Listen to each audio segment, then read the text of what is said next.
Ever since we started grade school, we've all been told that we need a big, strong government to look after us.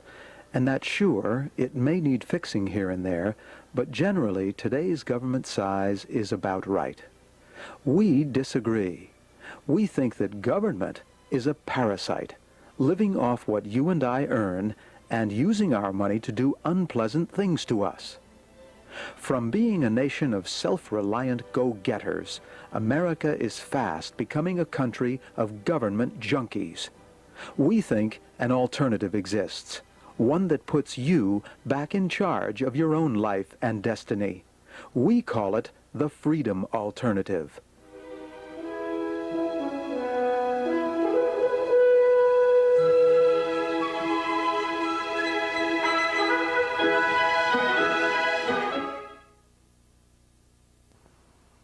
Hello and welcome back to the Freedom Alternative, the one program on television that notices that if guns were outlawed, only criminals and government people would have guns, and which has extreme difficulty telling those two groups apart.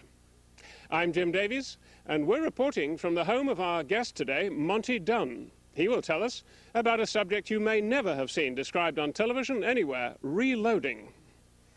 Reloading ammunition, that is, for handguns and rifles, which will find out why anybody would want to bother making his own ammunition when boxes of it can so easily be bought.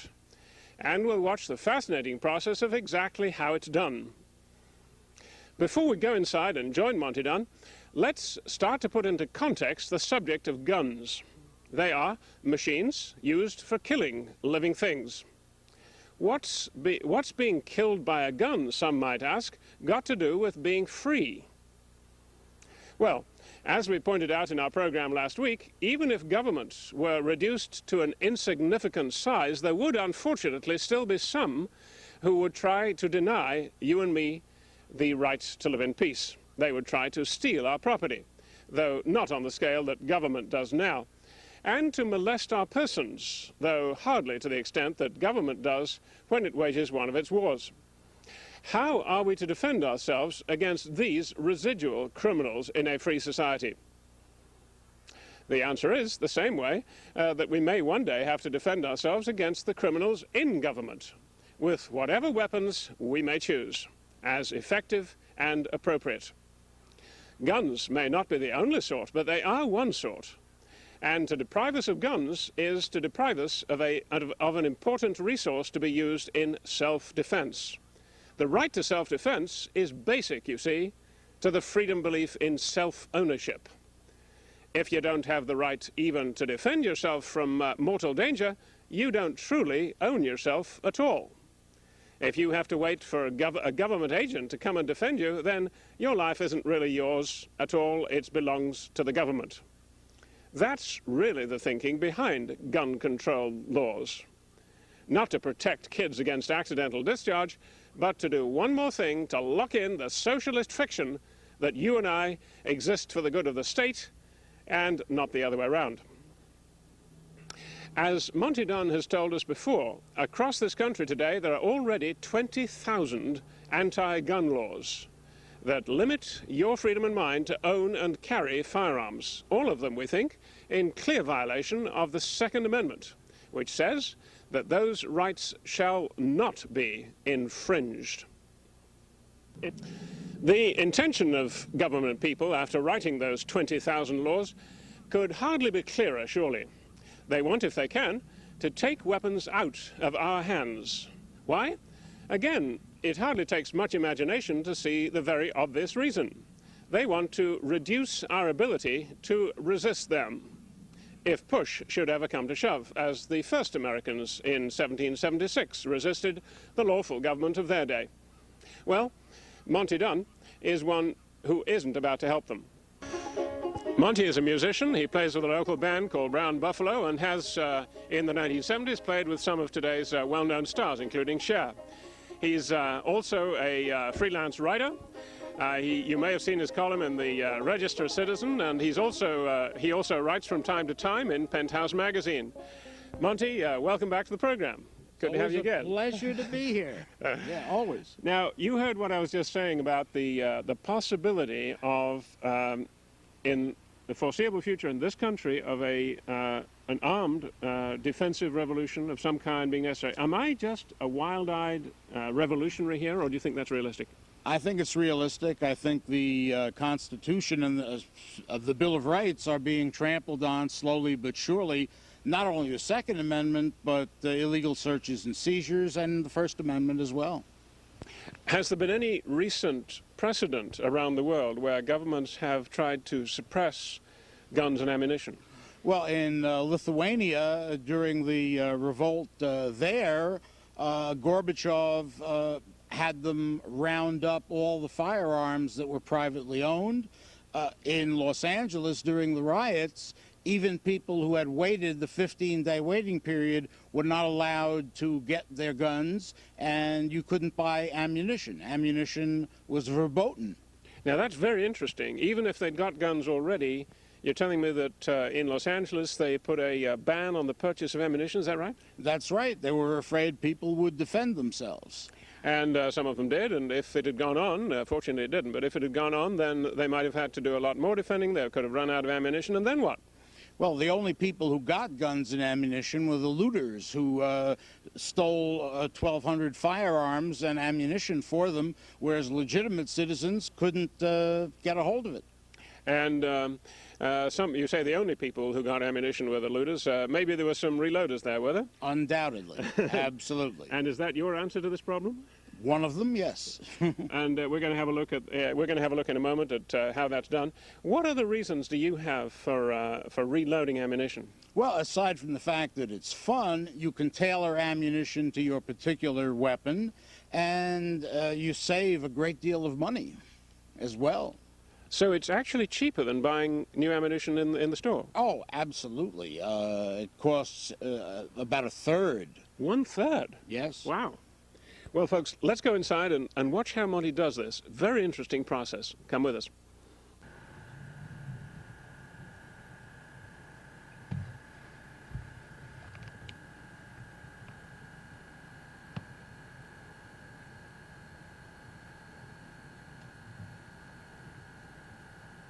So, Monte, this is your reloading bench, is that correct? Yes, this is the equipment and the components one uses to reload ammunition. And first of all, perhaps you'd like to take us through the 3 or 4 machines and devices that you've got here. What's that thing that is at the end there, the green one? This is a single-stage reloading press. This is a powder measure. Wait a minute, what is a single-stage reloading press? What does that mean? Well, I'll explain it more when we go through the process of working them. All right. And what's this device here? A powder measure, you know, so you get the right amount of gunpowder. Otherwise, you don't want to get too little, because the bullet can lodge in the barrel, and you don't want to get too much, because it speaks for itself. This is what is called a Lee loader. A Lee loader. A good beginner's tool, and a very old one. They're kind of obsolete. But, this is a Dillon Square Deal B. Dillon Precision Products in Arizona has a mail order business, and they sell these. They're excellent. This is called a progressive reloader. Okay, it looks like it's got a hopper on the top. Is that where you put the powder? The powder, and this has the primers and so on. The primers. And you tell us about the detail of that in a moment. And this is a powder scale as opposed to the powder measure. Okay. So the scale will do the weighing, whereas the measure will do the volume. Is that correct? Yeah. On this side, of course, is the 800 number for Dillon to buy their stuff. It's also where you can get for free this magazine, The Blue Press, which deals with guns, Second Amendment issues, and it's also a catalog. They want to sell these. Neat. But for free, you certainly can't beat it. Okay. It's a good publication, wonderful. I write for it. Oh, well, it must be good. And as I say, you can get it by calling. So if you wanted to order some equipment, then you mentioned the Dillon Company. Are there any other Dillon companies? Excuse me, are there any other companies where you can get not all of them have 800 numbers. Okay. One of the advantages of the Dillon is that they have this line in addition for ordering and getting the Blue Press. It's also a help line. Oh, yeah. You need any, and This press is by RCBS. They also have an 800 number. This is by Lee. They don't have an 800 number. Okay. Whatever.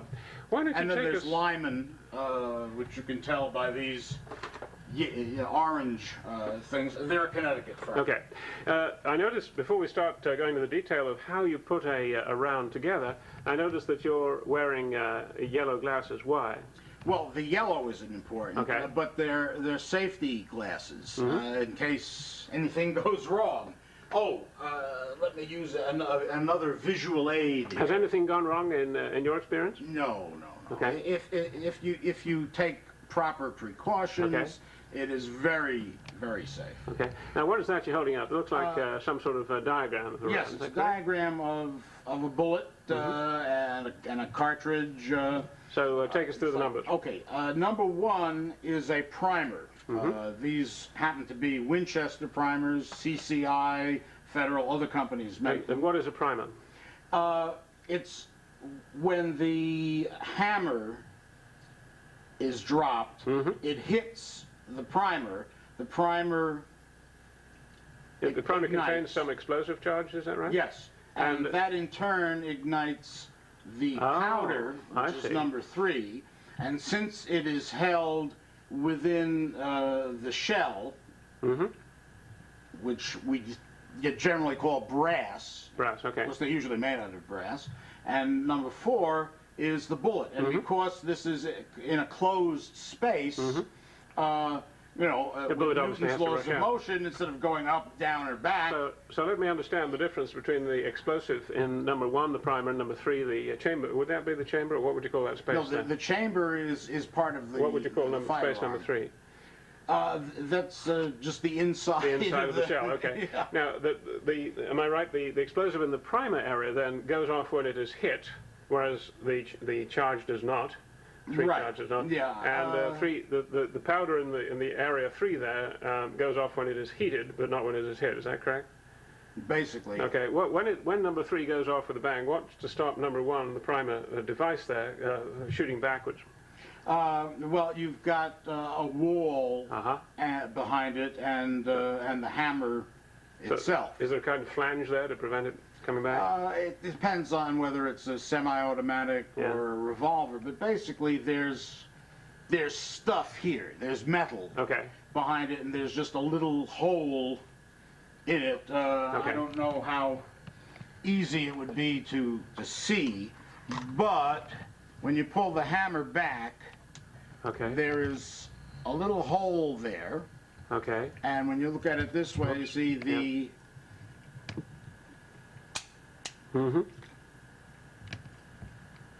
What are we seeing there? Put the cartridge in there. I can't see the place where you're putting it in. You close it, and then, there's this metal behind it. But if you're... I did a no-no by pulling the trigger before I looked at it. Good point. But when you're assembling one of these shells, it's a point, presumably, that you've got to be very careful about, that you do place that primer in the correct position. Is that fair? Oh, yeah. If it's too far out, it won't be able to function. Right. Okay. Okay, well, why don't you take us through the steps here? Another thing, even though I smoke, as you've probably seen me on some of the other freedom alternatives, that is verboten here. One does not smoke. I would imagine it might be. All right, take us through the steps, Monty. Well, the most primitive thing is a hand loader. This is one type. There are others, and obviously the first thing you have to do is deprime it. Deprime what? The cartridge. So what do you start with here? You start with a spent shell, do you? Right, one that has been fired. Okay. Now you take that, and this is a depriming tool. So that gets the primer out? Yeah, you give it a whack. Okay. And here you have a spent primer, little. Let me have a look at that. Just hold it in your palm there. Oh, I see. So that's what a primer looks like when it's out. All right. So, Monty, what is that? You've got the primer out now. Let's just have a look at what you've taken it out of. Now you have the deprimed shell casing. Oh, I see. You've got a hollow there where the primer was. Right. Isn't that interesting? Yeah. That is exactly. Yeah. and it's okay. Is that the basic building block from which you start to make a new round? Yes. Where does it go next? The next thing with this setup is you hammer it into this to resize it, because it expands when you fired it. Oh. And now you have to get it back to the right size, which I won't go through, because you have to hammer it hard and then knock it out. Oh, why won't you go through it? I mean, the camera can stand it. Yes, but it'll take time. Oh, okay. Yeah, okay. So once it is expanded, once it's resized, you hammer this onto it, which expands. What is this? Just hold that up so I can see what it was you're putting in. This is an expander. Okay. And this expands the case mouth. Okay. So you can put the bullet in there. But before you put the bullet in, you have to put the powder in. Right, okay. And one of the ways to do that is you use a powder measure, which gives you the powder. So the powder is in that hopper there, is that right? Yes. And what you just did when you turned that handle was to take what? Some specific measure of powder? Right. On this, there's a micrometer. Oh. So it measures the space by cc's, and then you have to weigh it. Oh, is this as a check or what? Yes, to make sure you do not have too much powder in there. That should be something in the neighborhood of 2 grains. 2 grains. That's an old measure, isn't it?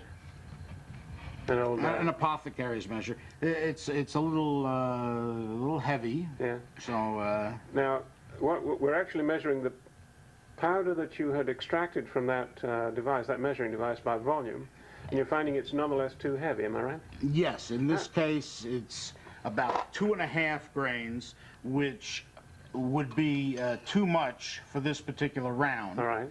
So I would adjust it and then end up with the right amount. I see. And then I would pour it back in. Yeah. And let me interrupt again. That you're therefore doing 2 checks on the amount of powder that you're going to put into this round. 1 volume and 1 weight. Yeah. It sounds like it's a very careful and precise job you're doing here. Yes. Oh, of course. Before putting the powder in, one would have re-primed it. These are primers. Okay. And with this particular tool, you would put a primer in here. Yeah. So it's slightly depressed. And then, again, without the powder. Yep. You would take this and put it over there and use this tool, tapping it lightly until the primer is seated. Yep. Then you would put the powder in, then you put the bullet in, and use this apparatus to seat it. This is both the sizer. Can we have a look at that apparatus? And the seater. I can't quite get in focus yet. Oh, there we are. Yep, okay. So that's a sizer and seater of which end of the bullet? Which end of the round now? The bullet end or the primer end? The business end. Business end. Okay. The case mount. Okay. Yeah. And it seems to me that if you put the lead part, the bullet in, that needs to be clamped in some way, doesn't it? Yes. The last step, also done with this, in this case, is called crimping, which, again, to go back to the diagram, it's closing that gap. It closes that in, and there are 2 kinds. There's the taper crimp that just simply tightens it, Yep. and then there's a roll crimp where it goes in a little bit. Okay. Now, let me ask, you've identified here several components that you start with. You've got the spent shell or casing, obviously. I think you've shown us primers, and they come in a box and you buy them. Yes. You've shown us powder. Where'd you get that? At any gun supply store, and also mail order. Dillon sells. And you've also shown us the lead, the actual bullet that goes back in the new round. Now comes like this. What comes like that? The powder. That's the powder, right? And there's also the lead. Where'd you get the lead from?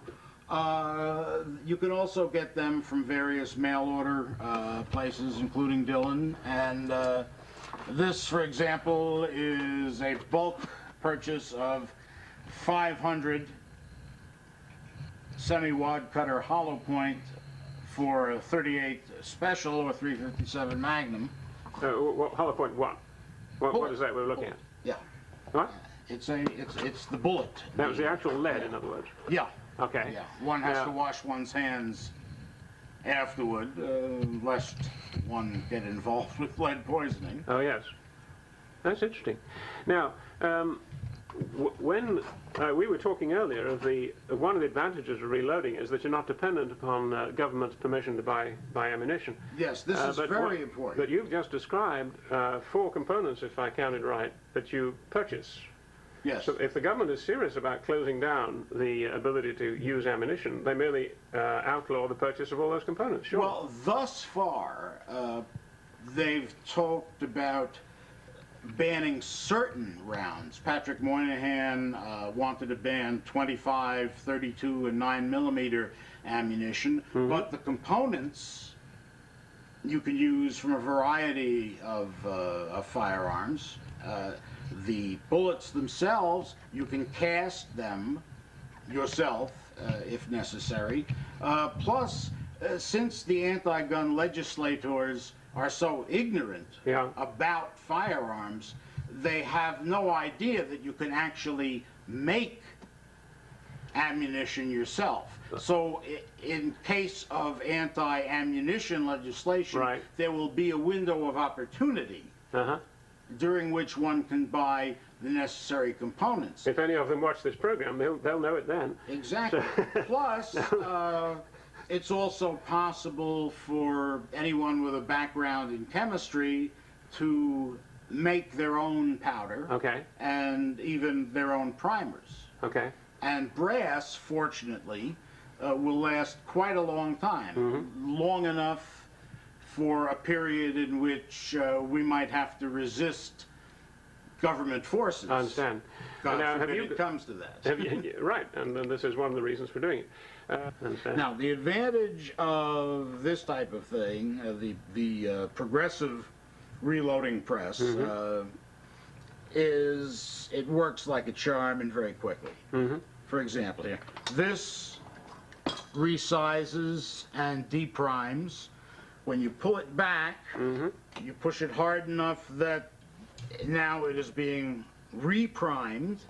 You pull it. Really? On the reverse now flip, on this one, it's being expanded and filled with powder. The right, you adjust it, you get the right amount. Then you come to this stage, one of the few hands-on type things. You put the bullet in. This seats it. And then it moves. Oh, I saw it move around, crimps it. And let me give you an idea of how fast. And that's where it's dropping them into the... Right, this thing can work like this. Are you set up to show us several in a row here on this machine? Yes. Okay. Yes, not quite. There we go. And another, and another, and put a bullet in, and another casing, and that, and that, and another casing, another bullet, and that, and that. All right. And again, another bullet, another casing, another bullet. And how about that? And so on. You're doing, on that machine, you're doing one every, my guess would be every 20 seconds or so. You have a few hand movements there, but not too many. And that's obviously much more efficient than the other machines, the older machines. Absolutely. What is this? How would one get a hold of these machines if one was in? What's it called? Well, this is a progressive reloader. Made by? And it's made by Dillon Precision. Their number is 1-800-421-7632. Now you're not 7632. You're not an agent for this company or anything like that. Well, not an agent, but I do write for the Blue Press. Oh, and that's the catalog magazine that you mentioned earlier. Catalog magazine. Yeah, right. And for example, in this issue, I have a humorous piece, Reloaders Anonymous. Okay. About the addicting nature of using Dillon's equipment. It's so much fun, yeah. And you produce so many rounds of ammunition so quickly. You can get up to 200 rounds an hour. Really? And when you figure a box of ammunition, even buying it at a discount store like Kmart, it's 15 bucks. Okay. Or you can do this, and it costs you about $5. And the looting that's going on in the wake of the hurricane in Florida, people are finding out that firearms are needed. Yeah, that the government isn't always going to be there to protect you. But that book, I noticed, has got the subtitle there, The Liberal Skeptics Speak Out. Now, Yes. What is that all about? This is... Hold it so the light doesn't shine it. Point it down a little bit. That's it. And I didn't know that liberal people, generally speaking, were against the control of guns. Well, this particular group of liberals includes a well-known feminist, a former head of the ACLU, a member of Amnesty International. And Monty, how would one go about then getting a copy of that rather interesting-looking book on restricting handguns written by the liberal skeptic? Well, the NRA has them. They're selling them cheap. You can get them, and I'm going to give a copy to you. Oh, great. Thank you. So the viewers of your show can get in touch with you and people know. Well, folks, at the end of the show, we'll show our number so that if you're interested, we can get a copy of this book to you. Monty, it's been absolutely fascinating to watch this, this most unusual process. We thank you for your hospitality. Maybe we'll come again. It's been a pleasure, as always. Thanks. Today, we've shown you the why and the how of ammunition reloading. It's a sober subject. We hope that violent revolution will never come again to this country, but we also notice that relentlessly conventional politicians are taking more and more power from individual people and ruining our lives in the process. They seem to have learned nothing from the follies of King George in the years preceding 1776. A lot of other sober thinkers today are saying that if they continue, such a revolution is inevitable. So, while we hope that change can be achieved peacefully through the democratic process, we think it's well to be prepared in case it cannot. Today, we've shown you something about how. We hope you'll do your part to spread the word and the warning. This program can now be seen every week by your friends and colleagues over 3/4 of Connecticut. Why not make a point of suggesting to some of them that they watch it? That's the easiest thing that you can do for freedom. In a moment, you'll see a list of broadcast channels and times. Make a note of some of them and do that, will you? There are a couple of recent changes in that list. If you live in the greater Bridgeport area, you can now see us at 4:30 p.m. on Tuesdays instead of 5:30. And if that's less convenient, well, make good use of the VCR. And those in the Danbury, Bethel, Ridgefield area will, starting next week, September 10th, be able to see us on Thursdays as usual, but in the excellent prime time slot of 7 p.m. instead of 8:30. Until next time, Connecticut, this is Jim Davies wishing you a very pleasant week.